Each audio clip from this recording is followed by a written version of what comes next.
السلام علیکم بچوں، اب ٹائم ہوا ہے اردو کا، اور اردو میں ہم ایک خاص طریقے سے جملے بنانے سیکھیں گے۔ تو آئیے پھر کام شروع کرتے ہیں۔ یہ دیکھیے، یہ لکھا ہے اپنی بات کے لیے میں۔ سب سے پہلے تو غور سے دیکھیں میں کیسے لکھتے ہیں، میم یہ نون غنہ، میں۔ جب بھی اپنے بارے میں بات کی جائے تو میں کا استعمال کریں گے۔ جیسے میں ایک بچہ ہوں، میں ایک لڑکا ہوں، میں ایک لڑکی ہوں، میں پاکستانی ہوں، میں مسلمان ہوں، الحمدللہ۔ میں یہ کتاب پڑھتا ہوں، میں روز صبح اٹھ کر نماز پڑھتا ہوں یا پڑھتی ہوں۔ اچھا جی، اب آپ 5 ایسے جملے لکھیں جس میں میں کا استعمال ہوتا ہو، ٹھیک ہے؟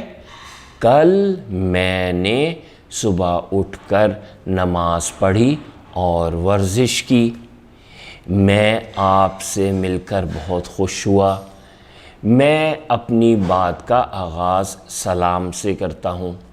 میں کھانا بسم اللہ ولا برکت اللہ پڑھ کر کرتا ہوں یا کرتی ہوں۔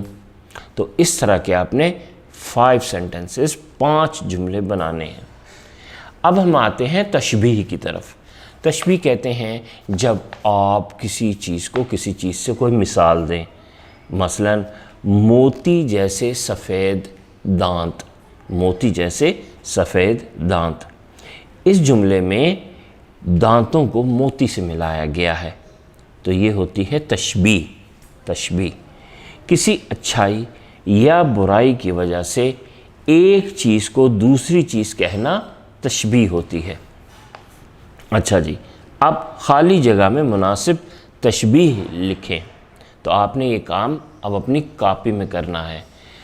برف جیسا، برف جیسا، تو برف کیا ہوتی ہے؟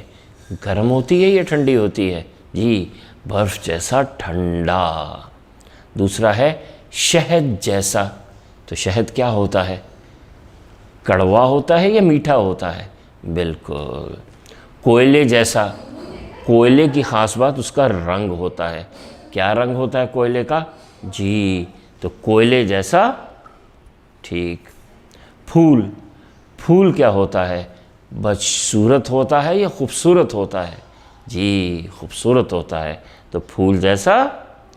تو لومڑی جو ہے اس کو لوگ عام طور پہ چالاک سمجھتے ہیں، تو لومڑی جیسا، بالکل۔ تو یہ آپ نے 2 کام اپنی کاپی میں کرنے ہیں، ٹھیک ہے؟ اللہ حافظ۔